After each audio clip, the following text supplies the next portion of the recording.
kerajaan surga yang mulia, sekarang kami sudah siap mendengarkan firman-Mu.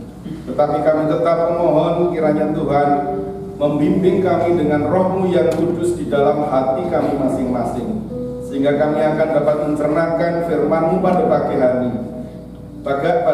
hari ini, sehingga kami akan dapat menyerapnya dan akan dapat menjadi kekuatan bagi kami untuk dapat menerapkannya dalam kehidupan kami sehari-hari. Dalam nama Tuhan Yesus kami berdoa dan mengucap syukur. Amin. Silakan Ibu.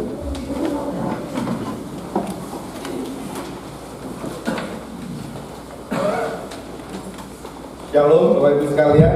Shalom. Kita sudah bertemu beberapa hari ini. Saya sampai di sini tanggal 22 malam. Tapi bertemu dalam suasana ibadah seperti ini adalah ulangan setahun yang lalu. Karena saya pada tahun kalau tidak salah tahun lalu atau Juli yang lalu saya lupa, tapi seingat saya tahun yang lalu. Dan saya melihat wajah-wajah yang masih tetap ceria menyambut kedatangan peringatan kedatangan Tuhan. Saya sangat senang sekali semua sehat. Karena ini pesan dari kantor saya bahwa virus ini sudah semakin menyebar luas, dan sekarang klasternya atau tempat penyebarannya di tingkat keluarga lagi, bukan di perusahaan, bukan di kantor-kantor, tapi sudah sampai ke tingkat keluarga. Puji Tuhan kalau kita semua diberi kesehatan, kemampuan untuk menjaga diri dengan baik. Oleh karena itu 3M itu tetap harus menjadi fokus utama kita. Minggu yang lalu termasuk keluarga kami, bisanya adik kami dipanggil Tuhan gara-gara COVID. Seluruh keluarganya tertular, sampai cucunya yang baru berumur belum ada 1 tahun kalau tidak salah. Jadi itu yang diingatkan oleh pemerintah, terutama oleh Pak Doni Monardo, atasan saya dulu. Hati-hati, tetap jaga protokol kesehatan dengan sangat ketat, baik di gereja maupun di rumah ataupun di mana saja. Itu pesan sponsor dulu. Baik, saya akan kembali kepada perikop kita yang kita jadikan dasar untuk pembahasan pelajaran kita pada pagi hari ini, yang saya beri judul menjalani hidup yang penuh berkat atau dengan penuh berkat. Bapak Ibu sekalian, saya mencari kata-kata yang pas, agak sulit, tapi semoga bisa dipahami. Saya atau bapak-bapak, apalagi adik-adik, sering mungkin membeli sesuatu, baik mainan ataupun alat yang masih tercerai-berai dan harus dirakit. Salah satu contohnya, ada yang adik-adik pernah main Lego kan ya? Ada ya tahu permainan Lego kan? Lego itu permainan yang nanti diharapkan kita bisa menyusun suatu benda, baik itu misalnya jembatan, rumah, ataupun istana, katakanlah begitu, dari potongan-potongan kecil Lego itu. Bisa dibayangkan kira-kira kita bisa menyusun sebuah bangunan jembatan tidak kalau tidak ada petunjuknya? Oh mungkin bisa, tapi pusingnya 3 hari. Coba, dan mungkin baru berhasil, dan itu pun mungkin tidak sesuai dengan jembatan yang diperkirakan. Nah, di dalam kehidupan, di dalam menyusun itu tadi memang diperlukan sebuah pedoman, maksud saya, pedoman, petunjuk yang bisa memudahkan kita untuk mendapatkan bangunan jembatan seperti yang diharapkan. Di dalam kehidupan juga seperti itu. Kita mempunyai pikiran yang diberikan oleh Tuhan, dan kita bisa memikirkan apa saja, salah satunya di dalam mencari kehidupan yang penuh berkat itu. Dan saking banyaknya orang yang memikirkan itu, dan akhirnya banyak sekali sebetulnya petunjuk-petunjuk yang dapat kita beli, kita gunakan untuk dapat mencari kehidupan yang penuh berkat itu. Tetapi kita mempunyai petunjuk kehidupan yang penuh berkat itu yang diberikan oleh Tuhan, yaitu apa? Alkitab. Inilah pedoman hidup kita untuk mendapatkan kehidupan yang penuh berkat itu. Hidup yang penuh berkat bukan berarti hidup yang mudah, yang gampang, yang serba enak begitu. Tetapi di dalam kenyataannya kita nggak bisa dielakkan dari kesulitan-kesulitan hidup. Seperti zaman sekarang ini, sejak Maret tahun ini sampai sekarang, tidak hanya kita, tidak hanya Ngargosari, Boyolali, Jawa Tengah, Indonesia, ratusan negara di dunia terpengaruh oleh virus corona, dan itu secara pribadi pun pengaruhnya bisa sangat luar biasa. Kita di secara komunitas Gereja Baptis Indonesia, banyak gereja-gereja yang tidak memiliki lagi persembahan dari jemaatnya karena jemaatnya tidak mampu memberikan persembahan lagi karena tidak memiliki penghasilan. Banyak sekali yang seperti itu. Tentu saja akan lebih banyak lagi jemaat yang terpengaruh oleh itu. Oleh karena itu,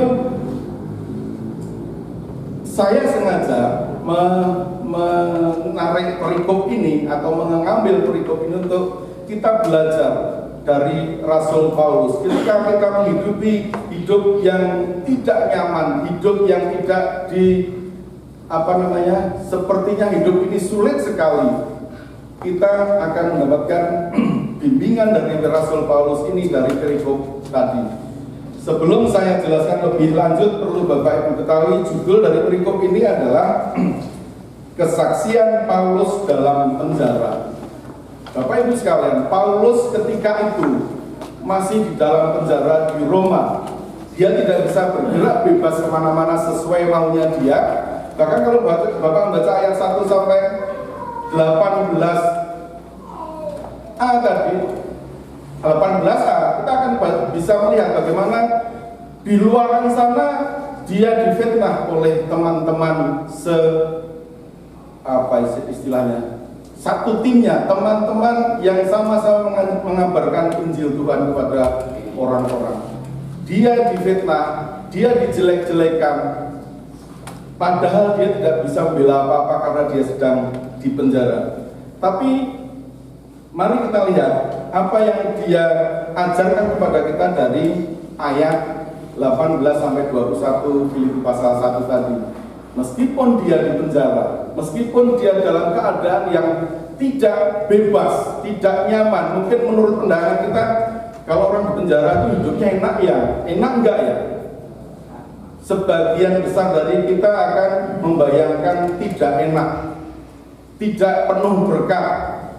Tetapi mari kita lihat di dalam Filipi pasal 1 ayat 18b tadi dikatakan tentang hal itu, tentang penderitaanku yang aku alami di penjara ini, aku bersukacita dan aku akan tetap bersukacita di dalam keterbatasanku, di dalam keadaanku yang sekarang ini, keadaan yang difitnah, keadaan yang dipenjara, keadaan yang tidak bebas.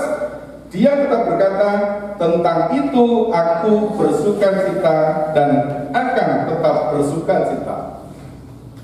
Ini luar biasa.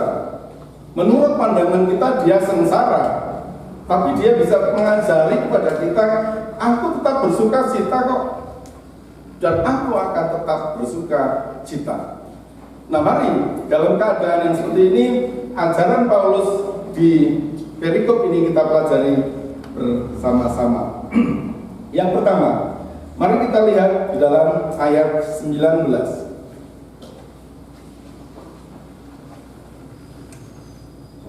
Karena aku tahu bahwa kesudahan semua ini ialah keselamatanku oleh doamu dan pertolongan Rohul Kudus. Mari kita lihat yang bagian pertama, keselamatanku oleh doamu. Jadi di dalam menghadapi situasi seperti itu, Paulus sangat percaya sekali, sangat yakin sekali pada kekuatan doa. Dan saya yakin jemaat Kardosari sudah memiliki hasil, akan meyakini hal itu betul. Sama dengan yang saya yakini di Gereja Baptis Kardosari, betul nggak? Apa buktinya? Apa buktinya bahwa jemaat Kardosari juga sangat percaya kepada kekuatan doa? Apa coba?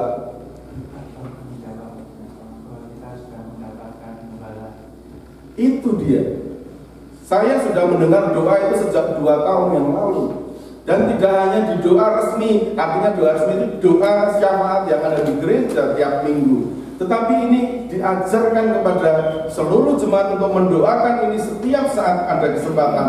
Doakanlah supaya gereja induk mengizinkan Pak Jalur, saya nggak manggil Pak, sekarang nggak boleh sembarangan, saya manggil lale ya.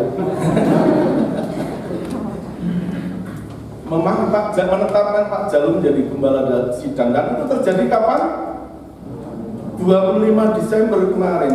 Itu terjadi apakah karena kekuatan kita? Bukan menurut saya, tapi karena jemaat Kardosari mengandalkan pada kekuatan doa itu. Dan itulah yang diajarkan oleh Paulus ketika kita menghadapi situasi yang terhimpit, tertekan oleh keadaan atau apapun. Yang pertama-tama andalkan atau percayakan kehidupan kita kepada kekuatan doa itu. Dari ayat tadi kita sangat mendapatkan pelajaran bahwa Paulus memiliki keyakinan bahwa Allah akan merawatnya bahkan di tengah kesulitannya ketika dia di dalam penjara. Maka dia percaya sekali kepada doa ini. Padahal yang berdoa siapa? Coba mari kita lihat di ayat ke-19 ini. Karena aku tahu bahwa kesudahan semuanya adalah keselamatanku oleh doamu. Doa siapa mu-nya di sini? Jemaat Filipi, bukan doa dia. Jadi selain doa pribadi, doa orang lain ini jadi sangat penting di dalam kehidupan orang-orang Kristen seperti yang diajarkan oleh Paulus di sini. Kita sudah diajari sejak lama bahwa doa itu adalah berkomunikasi dengan Tuhan pencipta alam semesta. Oleh karena itu, jika kita benar-benar percaya bahwa Tuhan itu adalah yang maha kuasa seperti itu, maka kita harus berdoa. Buktinya sudah ada, kita sudah sering melakukan. Oleh karena itu, yakinlah kepada kekuatan doa. Dari apa yang kita lihat, yang penting bukan Tuhannya itu, bukan doanya itu, tetapi Tuhan yang dimana kita menghadap untuk berdoa. Jika kita memiliki iman kepada Tuhan, maka kita akan juga benar-benar percaya pada kekuatan doa. Dari apa yang kita alami, dari pengukuhan kemarin, Tuhan itu ada, dan Tuhan itu maha kuasa. Doa kita ini adalah salah satu sarana untuk dapat memberi keyakinan kepada kita bahwa Tuhan memberkati kita.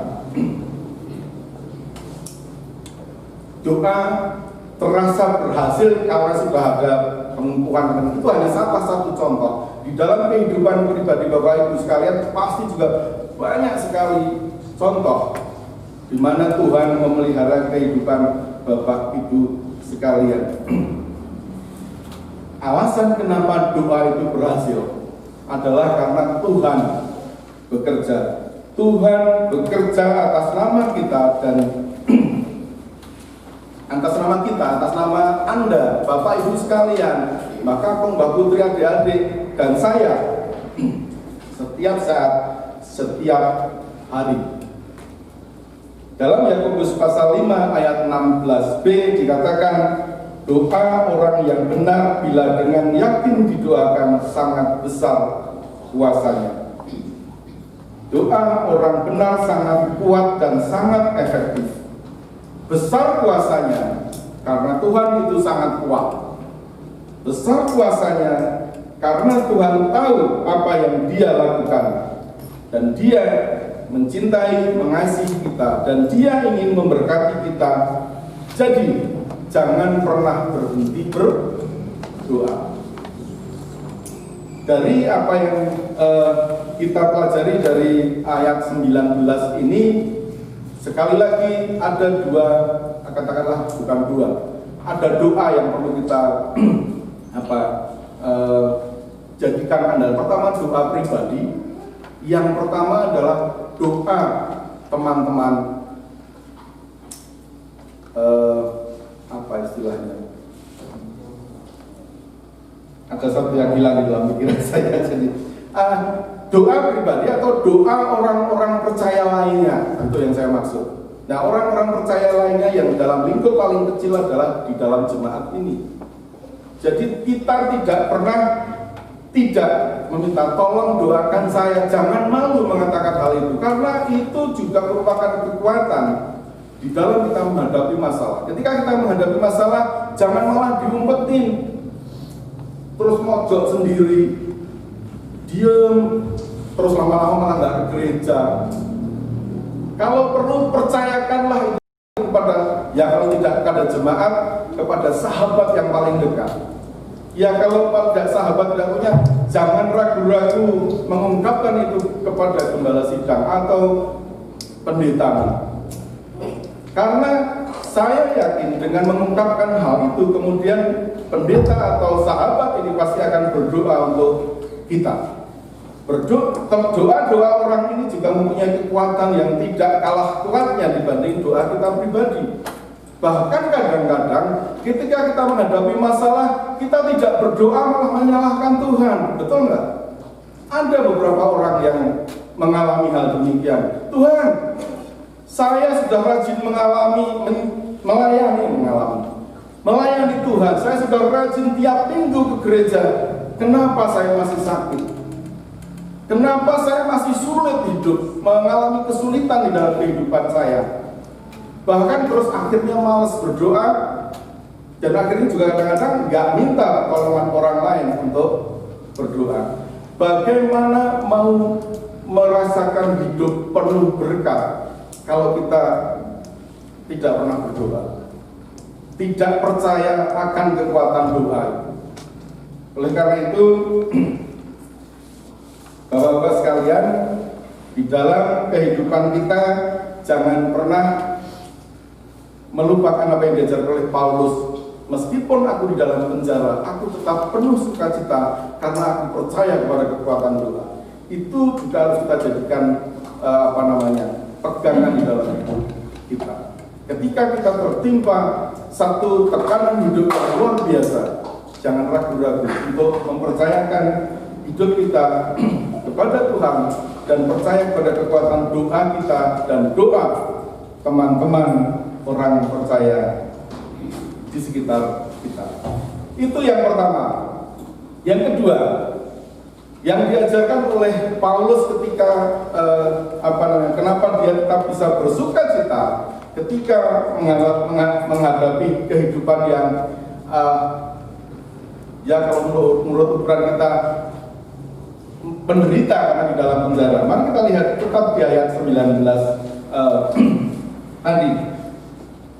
Karena aku tahu bahwa kesudahan semuanya itu ialah keselamatan itu oleh doamu, dan yang kedua ini pertolongan Roh Yesus Kristus. Jadi Paulus percaya bahwa dia tetap bisa bersukacita di dalam penjara meskipun orang-orang berpikir dia pasti menderita. Enggak, aku tetap bersukacita karena aku ditolong oleh Roh Yesus Kristus. Dalam bahasa kita sehari-hari disebut sebagai Roh Kudus. Ada yang menyebutnya roh Tuhan. Jadi di dalam kehidupan Paulus, dia bisa merasakan sukacita itu, mengalami hidup yang penuh berkat karena dia bergantung kepada Roh Kudus. Bagaimana dengan kita? Sudahkah kehidupan kita bergantung kepada Roh Kudus, kepada Roh Tuhan, atau kepada Roh Yesus Kristus ini? Selain dia percaya pada kekuatan doa, dia juga bergantung kepada Roh Kudus. Pelajaran mengenai Roh Kudus, Roh Tuhan ini sering memang sedikit sekali diajarkan oleh gembala sidang atau siapapun kepada kita. Kita hanya tahu di dalam lagu pun ada, di dalam nyanyian pujian. Nanti tanya Pak Jalu, ada nggak lagu yang cerita mengenai tubuh, roh, dan jiwaku? Ada lagu yang saya lupa nomornya berapa, tapi nanti boleh dicari. Jadi dalam kehidupan kita ada 3 unsur: tubuh, roh, dan jiwaku. Rohnya ini siapa?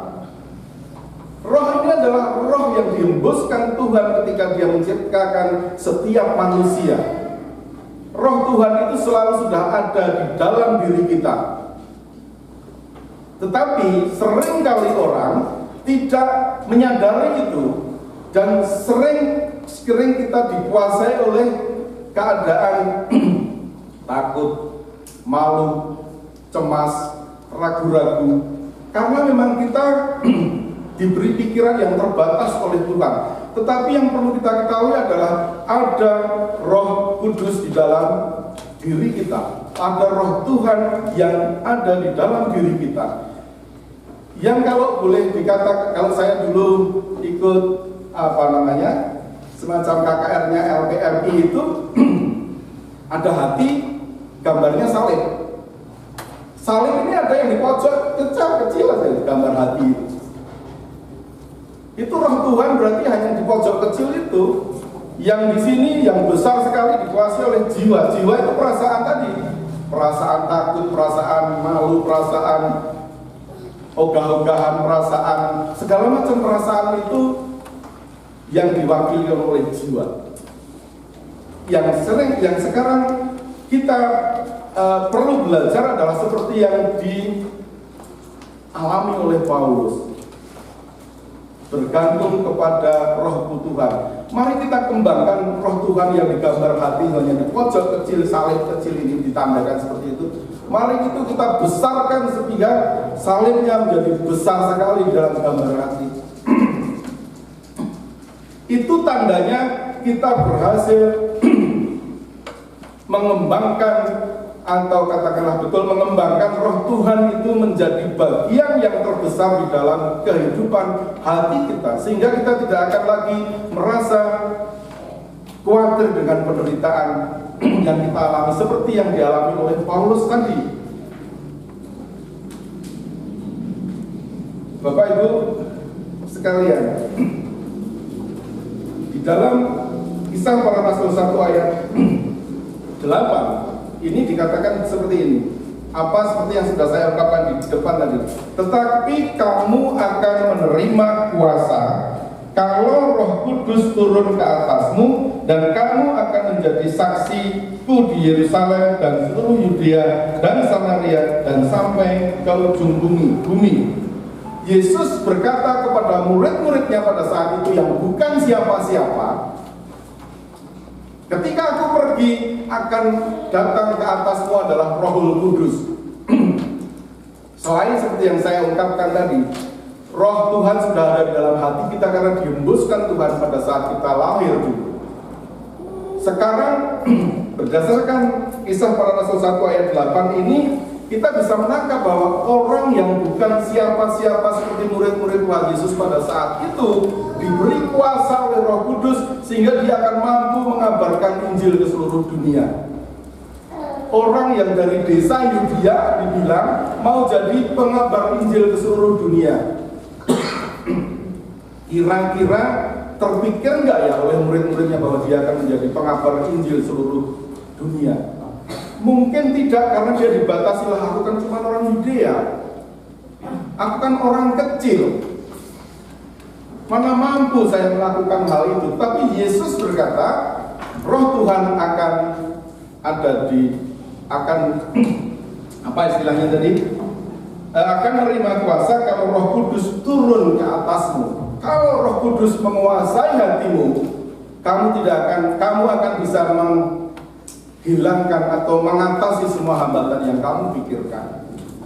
Kalau Roh Kudus menguasai hatimu, maka jiwamu akan terikut menjadi kuat, sehingga rasa khawatir, rasa malu, rasa takut itu pelan-pelan akan terkikis habis, dan kita akan percaya 100% kepada Tuhan Yesus Kristus. Ini bukan gembala sidang yang baik, tapi anak yang baik. Tahu bapaknya selek-selek.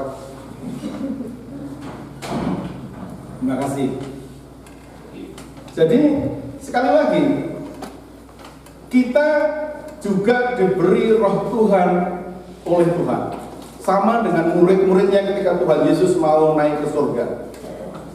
Sehingga kalau kita berhasil mengembangkan atau melatih supaya Roh Tuhan yang tadi hanya salib kecil di dalam gambar hati menjadi salib yang besar menguasai hati kita, maka kita akan mampu mengalahkan segala kekhawatiran, segala kecemasan, segala ketidaktahuan kita tentang masa depan.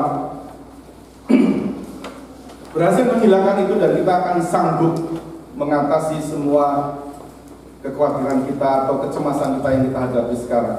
Betul, kita tidak pernah akan tahu apa yang akan terjadi sejam lagi, 2 jam lagi, nanti sore, besok, seminggu lagi, setahun lagi. Tetapi sepanjang kita bergantung kepada Roh Kudus, Roh Tuhan menguasai hati kita, maka kita akan bisa hidup dengan penuh berkat. Karena peran Roh Tuhan ini juga sebagai semacam secara supranatural bisa dianggap sebagai apa namanya ya? Kenapa ikan itu selalu tidak pernah tenggelam? Karena dia punya alat di dalam tubuhnya yang sebagai semacam alat untuk dia selalu mengapung. Saya nggak tahu, lupa namanya, mungkin nanti Pak Jalu bisa jelasin karena dia sekolahnya di biologi, jadi bisa jelasin nanti. Tetapi Roh Tuhan ini juga punya peran seperti alat apung gitu. Kalau kita terpuruk pada suatu saat, Roh Tuhan ini kalau sudah kita latih menjadi bagian terbesar dari hati kita, kita akan otomatis akan bisa mengatasi perasaan terpuruk itu dan bangkit kembali. Itu peran yang lainnya. Itu kita bisa bangkit dari keputusasaan, kita bisa bangkit dari kekecewaan, karena kita bergantung pada Roh Tuhan yang ada di dalam hati kita. Jadi sisi lain yang perlu kita pelajari, jangan pernah jiwa kita menang lawan Roh Tuhan, karena Roh Tuhan itu sangat berkuasa. Singkirkanlah perasaan-perasaan itu dengan melatih Roh Tuhan di dalam hati kita, supaya jiwa kita selalu hidup dalam damai sejahtera, tidak penuh dengan keputusasaan, kekecewaan, dan sebagainya, sehingga kadang-kadang saking kecewanya, saking nggak dilatihnya Roh Tuhan menguasai hati kita, kita menghujat Tuhan. Salahku apa, Gusti? Kok saya diberi penderitaan seperti ini? Bagaimana cara melatih atau mengembangkan Roh Tuhan di dalam diri kita? Yang Bapak Ibu lakukan di sini, saya yakin sudah menjadi contoh yang baik di dalam baik bersekutu maupun secara pribadi, dari apa yang diceritakan oleh Pak Jalu, ataupun kalau saya panggil Mas dia nggak paham, jadi saya panggil Bang Noel. Dia bukan orang Jawa, dipanggil Mas nggak paham dia. Kalau Bang baru tahu. apa namanya di dalam di dalam keterpurukan kita, jangan ragu-ragu untuk mengandalkan Roh Tuhan, Roh Kudus di dalam kehidupan kita. Karena sesuai perintah Tuhan di dalam Efesus pasal 5 ayat 18, Tuhan berkata begini ceritanya, dan janganlah kamu mabuk oleh anggur, karena anggur menimbulkan hawa nafsu, tetapi hendaklah kamu penuh dengan Roh. Kata-kata penuh di sini artinya adalah teruslah terpenuhi. Jangan pernah sampai hatimu itu terisi oleh jiwa kekhawatiran, kekecewaan, tapi penuhilah dengan Roh Tuhan tadi. Sehingga kita sudah belajar sekarang yang kedua, bahwa selain mengandalkan kekuatan doa, yang kedua untuk bisa hidup penuh berkat di dalam keadaan apapun kita, bergantunglah kepada Roh Kudus, Roh Tuhan, Roh Yesus Kristus. Yang ketiga dan yang terakhir, Bapak Ibu sekalian, mari kita lihat di ayat 20. Saya bacakan untuk Bapak Ibu sekalian. Sebab yang sangat kurindukan dan kuharapkan ialah bahwa aku dalam segala hal tidak akan beroleh malu, melainkan seperti sedia kala, demikian pun sekarang Kristus dengan nyata dimuliakan di dalam hidupku, sebaik oleh hidupku maupun oleh matiku. Jadi untuk dapat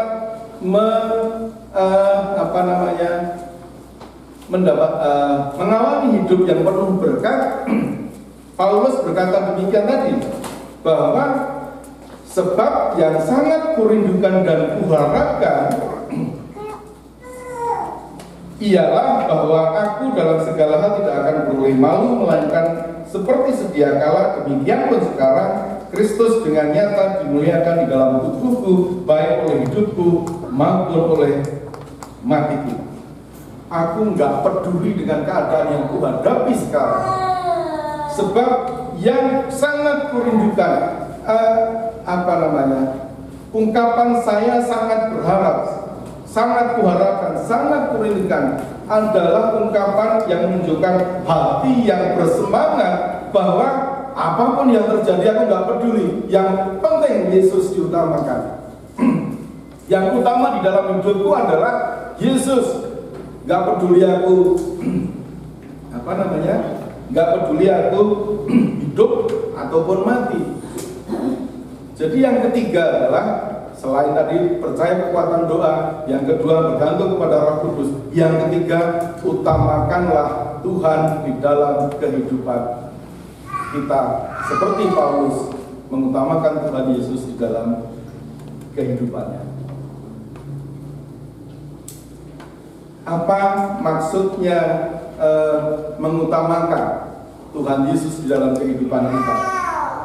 Kalau sudah memahami apa artinya, kita akan dengan mudah mungkin menjalankannya di dalam kehidupan kita sehari-hari. Ketika kita mengutamakan Yesus di dalam kehidupan kita, maka artinya pikiran kita, kaki kita, tangan kita, ucapan kita, alasan kita, keinginan kita, semua yang kita lakukan adalah utamakan Yesus lebih dahulu. Apapun yang ada di dalam pikiran kita, utamakan Yesus lebih dahulu. Saya, saya sangat berharap. Ini adalah kerinduan Paulus di dalam kehidupannya, mengutamakan Yesus. Saya nggak peduli saya hidup atau mati, yang penting kemuliaan Tuhan nomor satu. Tidak peduli saya hidup sudah bahagia atau masih menderita dalam hal ini, menghadapi situasi-situasi yang sulit, Yesus tetap nomor satu. Hasrat seperti yang dimiliki oleh Paulus ini mengutamakan Yesus dalam kehidupannya, itu harus menjadi hasrat kita di dalam hidup kita secara pribadi maupun secara komunitas seperti yang ada dalam gereja ini. Dari ceritanya Pendeta Adi Wibowo, dari ceritanya Pak Jalu, dari ceritanya Bang Noel beberapa hari saya ketemu ini, saya menangkap bahwa Tuhan nomor satu di sini itu sudah menjadi satu pelajaran yang sehari-hari sudah diajarkan. Kalau belum sempurna, ya kita juga manusia namanya. Tetapi kita tidak pernah berhenti untuk belajar menjadikan Yesus paling utama di dalam kehidupan kita. Kalau gitu saya harus jadi nabi kayak Paulus dong, Pak. Mengutamakan Yesus di dalam kehidupan pribadi, tidak harus kita menjadi seperti pengabar Injil Paulus, muridnya Tuhan Yesus. Tidak perlu menjadi gembala sidang yang kerjaannya tiap hari mempersiapkan bagaimana jemaatnya untuk mengenal Tuhan Yesus lebih dekat. Karena apapun yang terjadi di dalam kehidupan dunia, bapak yang namanya suami dan bapak itu harus menghidupi keluarga, betul nggak? Menghidupi keluarga dengan bekerja secara sekuler di kantor-kantor, mungkin menjadi petani, mungkin menjadi pedagang atau apapun. Tetapi bukan berarti dengan begitu kita terus nggak bisa mengutamakan Tuhan Yesus di dalam kehidupan kita. Caranya lebih detail nanti bisa belajar pada Pak Jalu bagaimana caranya mengutamakan Tuhan di dalam kehidupan. Tetapi yang perlu kita pahami, itu perlu kita pelajari hari ini adalah supaya kita memiliki hasrat seperti Paulus tadi. Saya sangat berharap, saya sangat merindukan bahwa di dalam keadaan apapun yang saya alami, Yesus tetap nomor satu, tetap utama di dalam kehidupan saya. Bapak Ibu sekalian, di dalam kehidupan kita, seperti saya uraikan tadi, banyak sekali tantangannya untuk bisa mengutamakan Yesus di dalam kehidupan kita.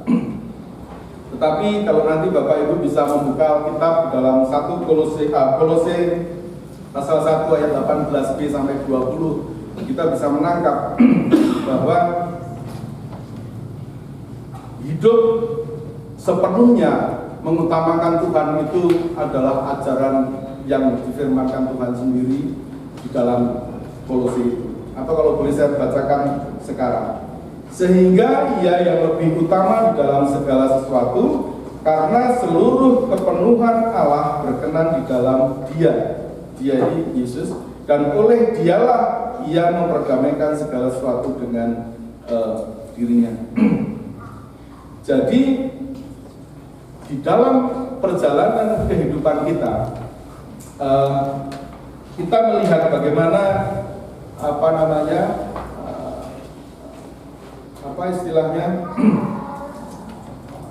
Tuhan Yesus yang harus kita utamakan di dalam kehidupan kita ini adalah Tuhan yang sungguh luar biasa dalam Kolose pasal 1. Tuhan yang, kalau boleh saya katakan dengan kata-kata saya, Tuhan yang maha dahsyat dalam hal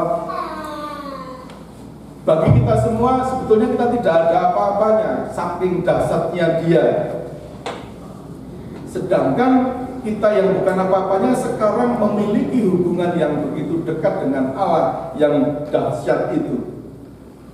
Jadi posisikan Allah itu, Tuhan itu di dalam kehidupan kita ya sebagai Allah yang maha dahsyat itu. Jangan posisikan Tuhan menurut gambar kita. Artinya menurut bayangan kita, Tuhan itu ya cuman ya tempat kita mengadu, tempat kita minta berkat, tanpa kita memahami bahwa Tuhan itu maha dahsyat yang bisa melakukan hal-hal yang di luar dugaan kita. Jadi Bapak Ibu sekalian, sebagai kesimpulan, kita bisa belajar dari apa yang diutarakan Paulus di dalam Filipi pasal 1 ayat 18b sampai 21, bahwa ketika hidup kita tertekan, di dalam keadaan hidup yang tidak nyaman, di dalam kehidupan yang sulit, mari jangan pernah kita mengendorkan semangat kita untuk pertama, percayalah kepada kekuatan doa seperti yang sudah Bapak Ibu miliki sampai dengan saat ini. Yang kedua, jangan pernah takut untuk bergantung kepada roh Tuhan. Bahkan kita harus melatih roh Tuhan yang ada di dalam diri kita untuk menjadi penguasa hati kita, sehingga kita akan mampu mengesampingkan perasaan-perasaan yang diwakilkan oleh jiwa yang ada di dalam diri kita, rasa cemas, rasa takut, rasa malu, rasa tidak mampu, dan lain-lain.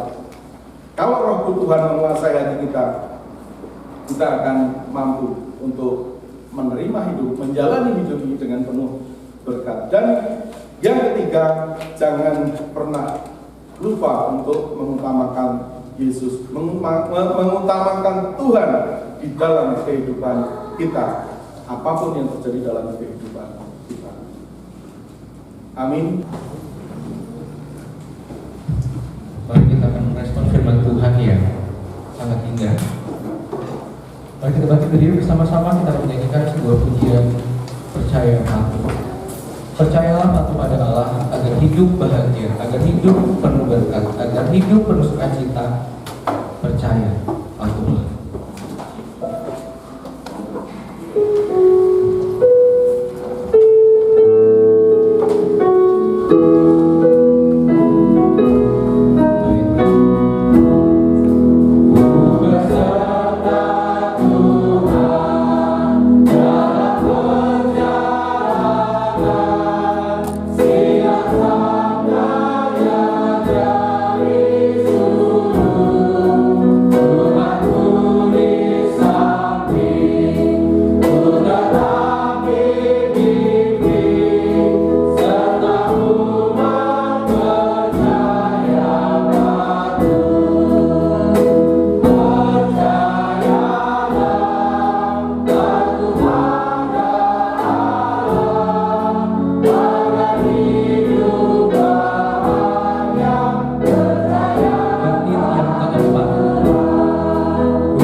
Terima kasih banyak Bapak untuk firman pada pagi hari ini. Kiranya Kau terus menolong kami Tuhan, untuk kami bisa terus percaya, untuk kami bisa terus patuh akan perintah-Mu, sehingga kami bisa terus tinggal dalam kasih-Mu, sehingga kami bisa terus tinggal dalam rencana-Mu yang indah, dan sehingga kami bisa mendapatkan kebahagiaan yang daripada Tuhan. Karena kami percaya akan kasih-Mu yang begitu besar, yang telah nyata dalam kelahiran Tuhan Yesus dalam kehidupan kami. Kiranya Tuhan Kau bisa terus buat kami tinggal dalam kasih-Mu, buat kami supaya kami terus taat dan percaya kepada firman-Mu. Kiranya Tuhan Kau terus memberkati jemaat-Mu, jemaat Gereja Baptis Indonesia Karanganyar Gunung Cabang Argosari ini Tuhan, supaya terus tinggal dalam kasih-Mu, supaya terus mau mengutamakan Tuhan, dan supaya terus dalam pemeliharaan Tuhan.